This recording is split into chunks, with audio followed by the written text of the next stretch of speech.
Rabu, maka beliau pun juga berkenan untuk mengikuti Zoom pada malam hari ini. Saya minta tepuk tangan buat Dr. Oscar. Selamat malam Dr. Oscar. Selamat malam Pak Suratno.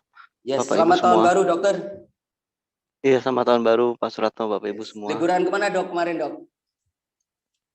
Di Jakarta aja Pak, nggak kemana-mana. Nggak boleh kemana-mana karena kemana-mana nggak bisa juga. Kecuali Pak Eko tuh, kalau Pak Eko saya lihat belum terbang, nggak tahu kemana, belum cerita kemana terbangnya beliau. Ya, dan luar biasa teman-teman ini udah banyak pertanyaan dok. Nanti saya akan bacakan satu persatu. Tetapi mohon maaf ketika nanti atau kalau nanti sampai jam 10 pertanyaan teman-teman belum bisa terbaca oleh saya atau belum bisa dibacakan, saya mohon maaf karena keterbatasan waktu. Tetapi jangan khawatir, karena setiap malam mulai dari jam 8 atau mulai hari Senin sampai mulai hari Senin sampai hari Jumat, maka Dr. Oscar akan menemani kita setiap malam di setiap Zoom. Pertanyaan pertama dokter, ada pertanyaan titipan begini dok. Ada kawan, beliau omnya kena sakit kankernya kanker tiroid, tapi kanker tiroidnya sudah dioperasi dok. Nah saran dokter, bagaimana agar tiroidnya ini nggak nyebar atau kankernya tidak nyebar dan beliau bisa pulih? Saran dokter minum produk apa dok?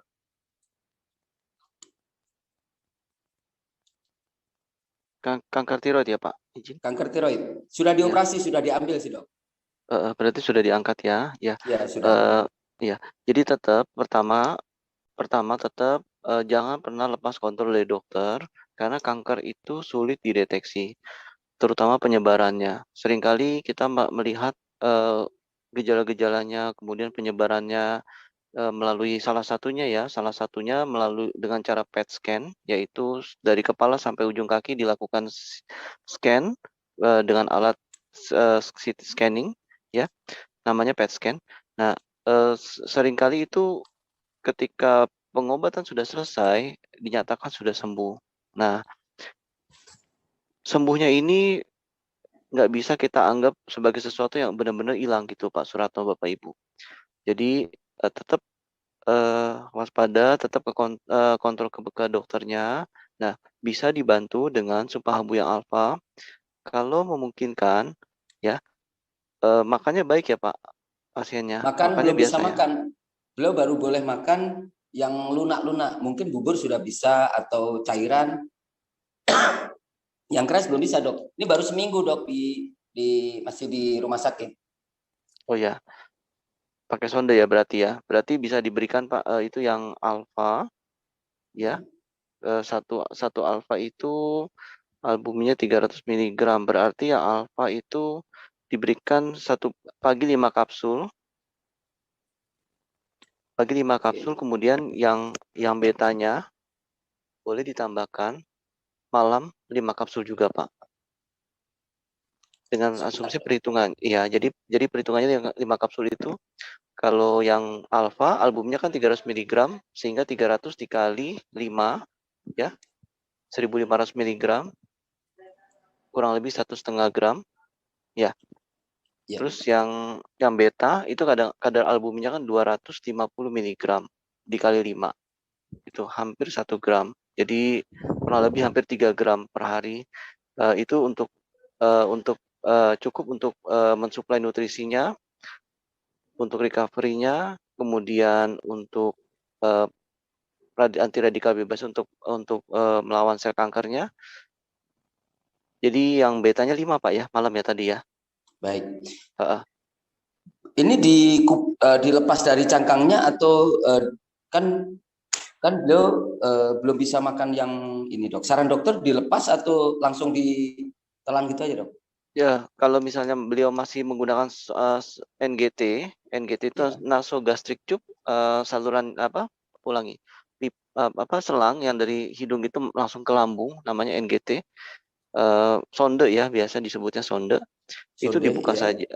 Jadi dibuka aja kapsulnya, dicairkan dengan air matang, air mineral gitu ya. Dimasukin ke sondenya pelan-pelan. Jadi dalam hal ini seperti kita memberikan makanan tapi yang bernutrisi super gitu Pak. Baik. Oke, 5 pagi alfa, 5 beta malam ya dok ya? Malam atau sore. Oh malam atau sore. Kurang lebih jam Oke. 7 gitu, Pak. Oke, ada lagi dok? Ya, cukup, Pak. Sementara itu, yang penting jangan pernah stop untuk kontrol ke dokternya. Baik, terima kasih dok. Nanti Sama-sama, akan Pak. kami sampaikan ke keluarga pasien. Nah pertanyaan kedua Cepat sembuh ya. ini, baik, terima kasih dok. Pertanyaan kedua dari, sebentar, ini dari Pak Ferry. Oh sorry, Happy New Year. Oke, ini dari Pak Firman, Bro Firman Bekasi. Malam dokter, mau tanya ada teman saya wanita umurnya 50 tahun, dia punya masalah penyakit batu empedu. Kata dokter harus dioperasi, tapi dia takut dokter. Apakah dengan produk Supabu Alfa atau Beta bisa bantu penyembuhannya dok? Dan dosisnya berapa? Saran dokter gimana? Iya, jadi kalau ini kan dia batu empedu. Ini dia batu empedu ya. Kalau batu Ya, empedu tetap ini saya komprehensif ya. Jadi memang ada obat-obat medical yang memang dia dibuat khusus untuk memecahkan batu empedu. Apabila terapi itu gagal, baru dilakukan operasi. Nah, jadi apabila dokternya masih sementara memberikan obat untuk memecahkan batu empedunya, Pak, itu biasanya diberikan 2 kali sehari sambil dibantu dengan kekuatan dari fungsi dari obat tersebut bisa seperti kayak apa ya, supaya lebih kuat efeknya untuk memecahkan batu dari si obat tersebut, itu bisa dibantu dengan yang alfa, Pak. oh, Alfa. Saran dokter Iya. Alfa berapa dok? Iya, yang alfa silakan pagi 3 atau 4, 3 atau 4 ya, saat perut kosong. Kemudian malam sama 3 atau 4 saat perut kosong. Jarak antara dengan obat dokter kurang lebih 2 sampai 3 jam. Jadi misalnya obat dokternya diminum jam 7 atau jam 8 pagi, nah 2 atau 3 jam kemudian masuk Supahabu Alfa. Atau misalnya nih mau Supahabu Alfa duluan juga lebih bagus. Bagi Ya, yang muslim misalnya sholat subuh ya, habis sholat subuh, belum makan, belum apa-apa, langsung minum. Kalau memang itu kondisinya agak berat, boleh minumnya 4, Pak. oke. Iya, karena kan kita tujuannya untuk menghancurkan, bukan untuk recovery cell. Jadi agak sedikit dosisnya agak sedikit lebih banyak ya, gitu langsung 4 Baik, pagi ada lagi 4. dok? Sementara itu sambil nanti tetap kontrol ke dokter spesialis penyakit dalam. Penyakit dalam yang khusus SPPD KGEH.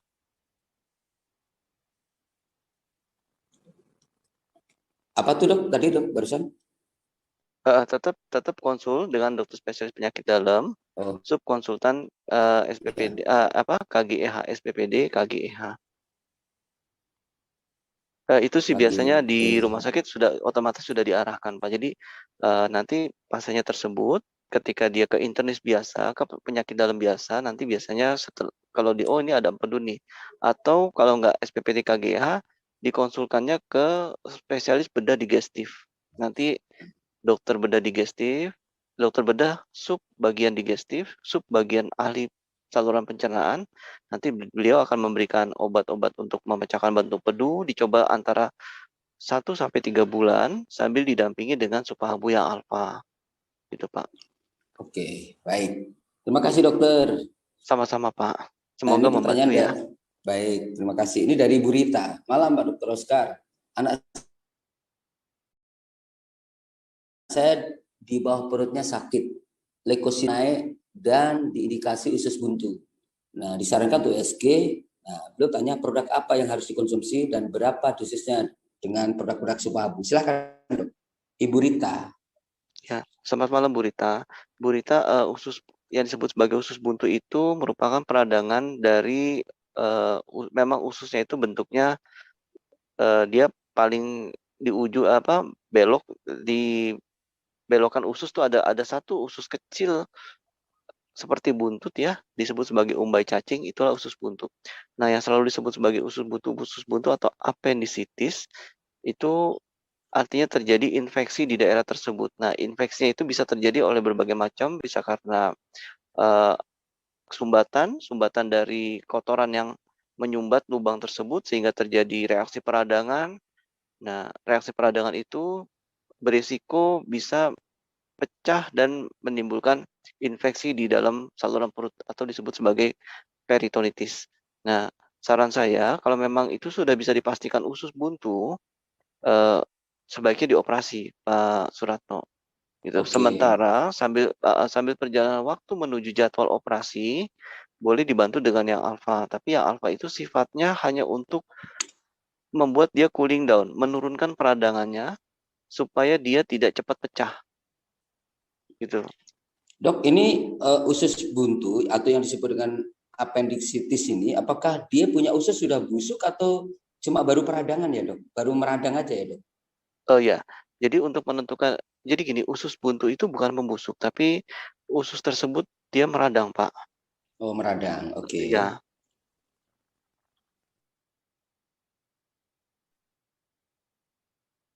Oke. nah meradangnya itu Jadi karena tadi konsumsinya saran dokter minum produk Supabu yang mana dok? yang alfa, sehari 3 Oke. kapsul, cukup 3 kapsul aja dulu. Kan ini anak-anak ya, Pak ya? Ini iya anak saya berarti masih masih anak-anak. Bisa jadi udah Bisa remaja. Tidak disebutkan berapa usianya usianya sih dok? ya. Iya. Ya. Jadi akan ada anak-anak, ada remaja, ada dewasa muda. Nah, kalau misalnya anak-anak itu disebut anak-anak kalau dia usianya di bawah 17 tahun atau di bawah 18 tahun. Beberapa rumah sakit memberikan batasan usia ketika umur 17 tahun itu masih disebut anak-anak. Ada Oke. beberapa rumah sakit batasnya 16 tahun disebut anak-anak, 17 tahun dewasa. Jadi kurang lebih 17 tahun ke bawah itu disebut sebagai anak-anak. Jadi kalau untuk anak-anak sementara anak-anak anak-anaknya kategori remaja Pak ya, itu boleh pagi 3, sorenya 2 atau 3 juga nggak apa-apa. Namun di sini fungsi Supabu Alfa adalah untuk mengatasi peradangannya Pak, bukan menyebabkan bukan untuk menyembuhkan atau Pemulihan ya. memperbaiki sumbatan yang terjadi pada usus buntunya. Tetap sumbatan tersebut perlu tindakan medis yaitu operasi, perlu diangkat. Nah, dengan minum Supabu Alfa, kan kita harapkan peradangannya menurun atau peradangannya agak lebih cooling down. Nah, supaya apa? Supaya tidak mudah pecah. Jadi setidaknya masih Oke. Jadi nggak saran terlalu dokter, parah. dok. Jadi saran dokter memang disarankan dioperasi dulu atau mau minum dulu 1 minggu nanti dilihat reaksinya gimana dok? Jadi Karena gini, kan ya karena kenapa? ya karena kan mungkin anak-anak mungkin takut Ya, dokter atau takut operasi atau mungkin i- maunya burita kalau bisa mungkin pakai Supabu dulu gitu loh dok. iya. Jadi gini Bu Rita, yang pertama pesan saya jangan kita mengambil jalan atau langkah sendiri, tetap ke dokter. Apabila dokter minta Bu, tolong ya 3 hari kontrol. Itu dia untuk melihat kondisi apendiksnya yang meradang atau appendicitisnya. Jadi appendicitis atau peradangan usus buntu ini bisa yang kronis, yaitu terjadinya lama dan pelan-pelan, bisa yang akut. Jadi secara tiba-tiba, kemarin masih main bola, kemarin masih aktif naik turun gunung, masih masih sehat banget. Tiba-tiba pagi ini bisa perutnya sakit sekali, ketika berjalan menjejakkan kaki kaki kanannya ke lantai, aduh sakit di perutnya. Terus jalannya agak menunduk. Nah, itu yang akut. Jadi, setiap usus buntu yang kronis akan berjalan ke arah yang akut, Pak Suratno. Oke. Heeh. Artinya, dari yang nggak terlalu parah, perlahan-lahan dia akan menjadi akut, Takut. kronis, ulangi, subakut, kemudian menjadi akut. Nah, kalau sudah akut, yang dikhawatirkan adalah dalam hitungan jam dia pecah. Oke. Ya, nah fungsi Supabu Alfa di sini adalah dia untuk mengatasi peradangannya, mengatasi reaksi-reaksi yang membuat dia untuk beresiko pecah, gitu Pak. Oke. Ya, kalau misalnya Ibu takut, saran saya tetap bekerja sama dengan dokternya, pastikan dokternya itu memang dokter yang Ibu rasa atau Bapak Ibunya merasa, nyaman dengan dokter, maksudnya percaya dengan dokter tersebut, eee, percaya Bu, karena sekarang ini alat-alat canggih-canggih Pak Suratno. Jadi, eee Iya. usus buntu itu nggak dibuka langsung dengan apa, dengan tangan pakai pisau Iya. begini, enggak. Cuma Sekarang di pakai lubang ya, Dok. laparoskopi. Ya, Teman saya begitu cuma di lubang kecil dia bisa bisa ini, Dok. betul. Bisa dianggap operasi kan gitu. Betul. Jadi sebenarnya alat-alat laparoskopi sudah ada kurang lebih yang saya tahu ya, kurang lebih dari 20 tahunan yang lalu. Nah, namun pada saat itu masih relatif dianggap alat mahal. Jadi umumnya Hmm. tangan telanjang, maksudnya tangan pakai sarung tangan bedah ya, pakai pisau langsung buka begitu, terus nyari-nyari ke dalam, manual. Tapi sekarang hampir rata-rata menggunakan laparoskopi itu biasa, Pak. Jadi sudah Hmm. pakai alat canggih. Jadi ibaratnya, oh usus buntu ya udah langsung pakai alat laparoskopi gitu. Ya, Karena ya zaman oke. sudah semakin Jadi canggih ya, artinya alat-alat canggih udah nggak terlalu zaman sudah zaman sudah berubah, Dok. Jadi nggak bisa pakai iya, cara yang dulu. Cara-cara iya, dulu udah nggak dipakai lagi. Sekarang iya, kemajuan teknologi, semakin pintarnya orang, sehingga semakin memudahkan betul, kita berobat ke rumah sakit. betul. Jadi nggak Dokter, perlu oke. ditakutkan, karena dengan laparoskopi itu sayatannya kecil, kemudian penyembuhannya cepat gitu. Jadi dedeknya pun, tidak usah takut dan dibiusnya pun dibius umum, Pak. Umumnya dibius umum. Oke. Dengan pertimbangan dokter, bius umum, eee, tidur, bangun, udah selesai semua. Oke. Jadi mudah-mudahan Bu Rita, Dokter Oscar sudah memberikan jawaban, mudah-mudahan bisa segera ditindaklanjutin dan mudah-mudahan cepat sembuh, mudah-mudahan segera ya Bu Rita ya. Oke, ini pertanyaan berikutnya dari Pak Beni. Malam dokter, wanita usia atau umur 70, tensi tinggi dan gejala stroke. Dosisnya gimana ya, Dok? Tensi tinggi. Pak Suratno maaf, itu Pak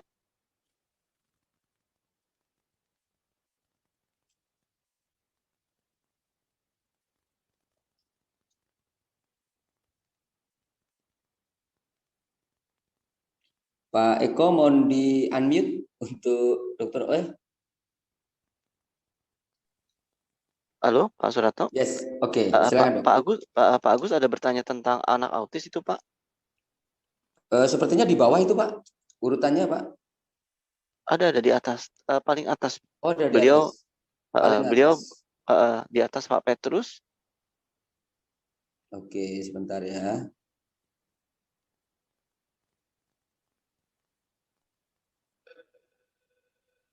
Oh, oke, sorry, Pak Agus Miliarder, sorry. Iya, jadi Pak Agus menanyakan ya Pak? Oke, oke, jadi Pak Agus, mohon izin, mohon maaf ya, ini kelewat ya. Pak Dokter Oscar, saya ada pertanyaan, tolong dibantu. Terapi untuk anak autis, anak laki-laki usia 14 tahun, dok. Ya, jadi untuk autis ya, yang pertama, hindari sumber karbohidrat yang berasal dari gluten, yang mengandung gluten, atau yang dari tepung-tepungan ya. Secara garis besarnya tepung-tepungan seperti mie ya, seperti roti-rotian yang gluten-gluten itu bisa merangsang agresivitas dari autisnya tersebut. Jadi usahakan pertama ya, karena kan makanan utama kita umumnya karbohidrat ya. Jadi usahakan karbohidratnya itu dari nasi. Jadi jangan dari mie-mian atau dari tepung-tepungan. Itu yang pertama. Kedua, beliau bertanya apakah bisa menggunakan produk Supahabu. Jawabannya bisa dibantu dengan produk Supahabu. Penyebab autis salah satunya yaitu anak tersebut kekurangan kalsium, juga kekurangan zinc. Nah, itu antara kalsium dan zinc itu bisa dibantu lewat Supahabu yang beta, Pak. Melalui Supahabu yang beta. Yang beta ya. Oke, berapa Iya, dok sarannya. Kalau Ini 14 tahun ya. iya, Ini sama kayak anak saya, Dok. Anak saya itu yang pernah saya cerita sekarang udah kelas 6 dan sebetulnya otaknya cerdas banget. Jadi saya belum tahu, beliau sudah kasih tahu. Jadi kalau saya ada masalah di handphone dan sebagainya, anak saya itu yang benerin, Dok. Jadi sebetulnya anak autis itu cerdas bener. Nah, ini betanya berapa kali nih, Dok? Caranya, Dok? iya. Betanya kita ambil dosis kecil dulu ya. 3 kali sehari 1 kapsul dulu. Kalau dengan Oke. 3 kali sehari 1 kapsul, lihat dalam 3 minggu. Jadi kalau menggunakan herbal itu bukan dalam hitungan hari, tapi kurang lebih 1 minggu atau 3 minggu gitu. Nah, jadi 3 minggu, Pak, 3 kali 1. Kalau ternyata dengan diberikan yang beta 3 kali 1 selama 3 minggu, eh, apa anak tersebut terlihat lebih banyak tenang ya, kemudian kok lebih lebih mudah untuk lebih lebih mau berinteraksi, boleh pelan-pelan ditambahin. Misalnya yang siangnya 2, jadi pagi 1, siang 2, malam 1. Oh, oke. Iya, nggak usah banyak-banyak, yang penting jangka panjang, Oke. gitu, Baik. Pak. Jadi rutinkan beta 3 kali 1 atau 1, 2, 1 ya di siang ya, Dok ya. Betul betul. Satu satu artinya 1 pagi, 2 siangnya 2, satunya lagi malam, Pak.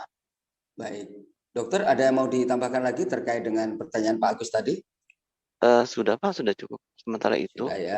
Oh ya, Oke. satu lagi, biasanya kan kalau sudah anaknya sampai 14 tahun pasti beliau sudah sering bertemu dengan dokter tumbuh kembang, dokter anak, spesial anak bagian tumbuh kembang, pasti juga sudah banyak pengetahuan bahwa apa-apa saja nggak boleh gitu. Selain yang gluten tadi yang mengandung tepung-tepungan, anak-anak autis usahakan hindari dari makanan-makanan yang berpengawet. Karena pengawet-pengawet Ya. makanan itu makin Tapi anak-anak memperparah kondisi autisnya, Pak, makin ya. memperberat. Tapi tapi sebenarnya gini loh, Dok. Kalau kita kebetulan saya udah 14 tahun ya, saya punya anak autis. Anak autis ini kan tidak mudah, Dok, dicegah itu, Dok. Jadi apa maunya dia kan gitu, Dok. Jadi eh, agak sulit sih, Dok, sebetulnya untuk memberikan arahan kan gitu. Jadi perlu perlu ekstra, semua perlu kesabaran yang tinggi yang paling penting. Gitu, Dok. Yang saya rasakan begitu, Dok. Jadi kadang-kadang sukanya mie, sukanya yang tepung-tepung kan gitu, Dok. Padahal kita tahu itu nggak boleh, tapi mereka kan nggak, agak sulit, Dok, dicegah itu. Kalau 14 tahun begitu loh, jangan Dok. kalau gitu jangan dikenalkan. Dia ngambil sendiri kan, Dok. Ngambil sendiri dan memang tapi anak-anak autis itu yang saya lihat memang dia kalau punya prinsip kuat, Dok. Jadi kalau enggak kan gitu. Jadi itulah menurut saya memang kita harus pelan-pelan, ya, Dok ya, pelan-pelan karena ini pengalaman pribadi dan saya sendiri waktu itu anak saya umur 7 tahun setengah baru bisa bicara, kita udah ke dokter, kita udah banyak lah modalnya udah banyak, Dok. Ibaratnya modalnya udah banyak untuk anak seperti ini. Bentar, dokter ini ya, dokter, Ya, Pak. Ya, Pak. bentar ya. Oke, sorry, saya pikir dokter off ya. Oke, jadi saran saya memang harus sabar kita ngerawat anak autis, tapi yakin kok kita, anak saya juga sering saya kasih produk dan mereka tahu, ayah saya udah minum nih. Nah, karena saya bilang anak cerdas, anak pintar, minum dulu. Nah, dia tahunya kalau minum produk itu bikin pintar kan gitu. Dan dia baca dulu, Dok, baca dulu detail gitu. Jadi smart deh pokoknya, sebetulnya anak autis itu luar biasa kan gitu. Jadi jangan khawatir kalau teman-teman ada yang punya anak autis, percaya Tuhan punya rencana tersendiri di masa yang akan datang. Oke, Dok, saya lanjutkan ya, Dok Ya, ya. Pak, silakan, Pak. Oke, ini pertanyaannya banyak banget. Saya takutnya ada yang keselip-selip, saya mohon izin, mohon maaf ya. Oke. Nah, ini dari atas dulu. Nah, ke Pak Beni ya, Dok ya. Malam, Dokter. wanita usia 70 tahun, tensi tinggi dan gejala stroke. Nah, saran dokter dosisnya gimana, minumnya produk apa, Dok?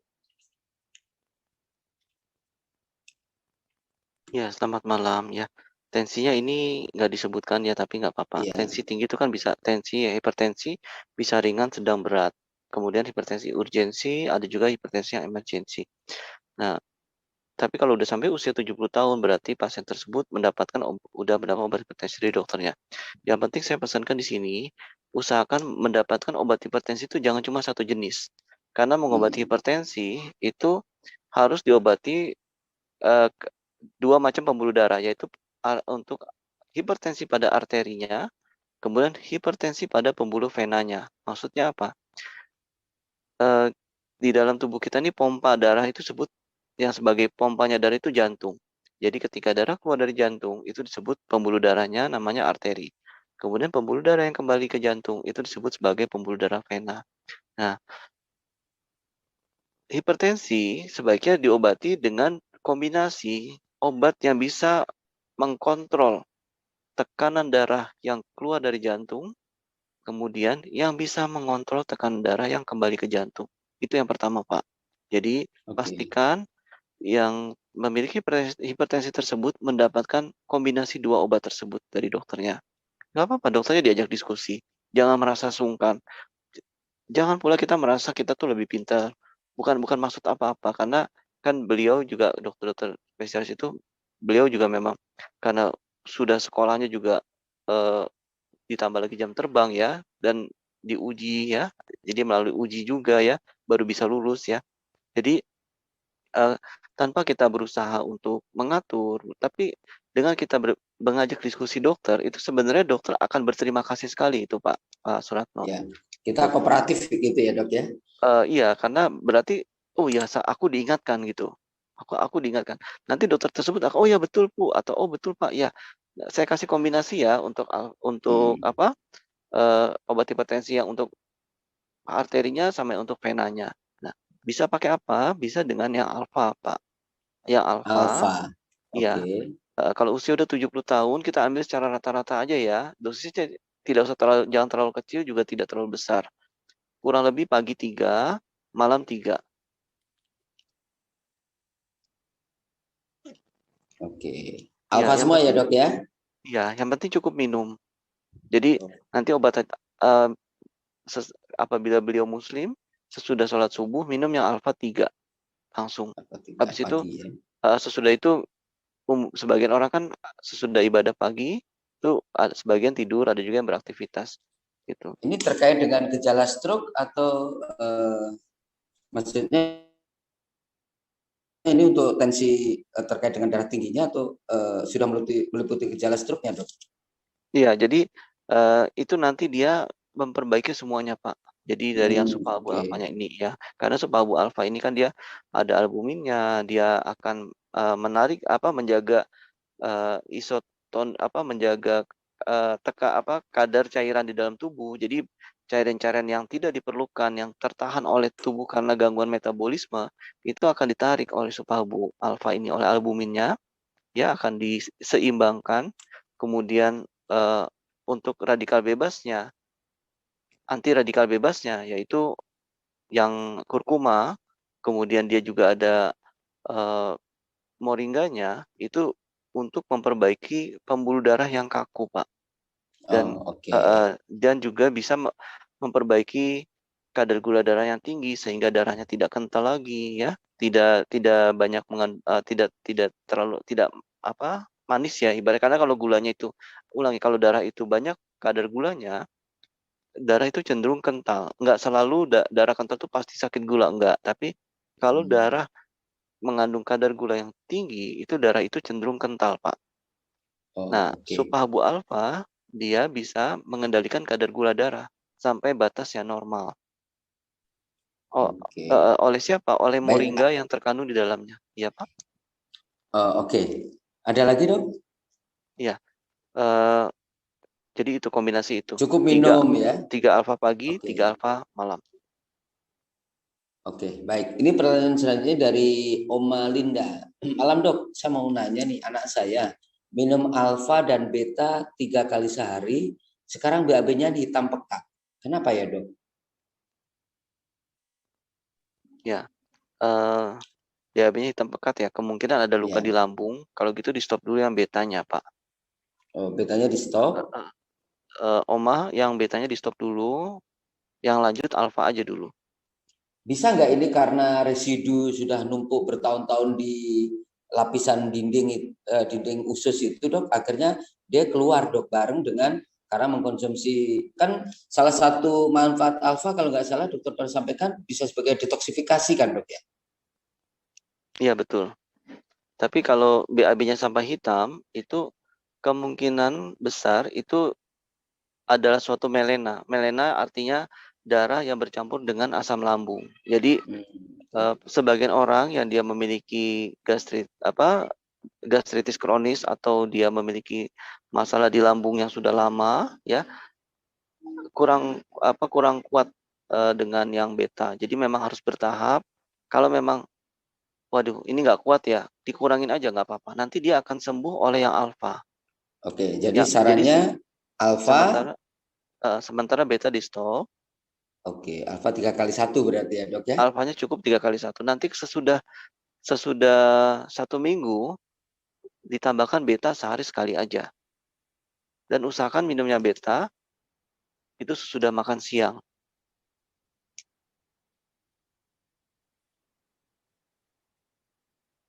Oke. Jadi di stop dulu yang betanya ya Oma ya. Oke, dan mudah-mudahan setelah di stop, nanti kalau sudah nggak hitam pekat lagi, mohon disampaikan ya Oma ya, biar kami juga seneng dengernya kan gitu.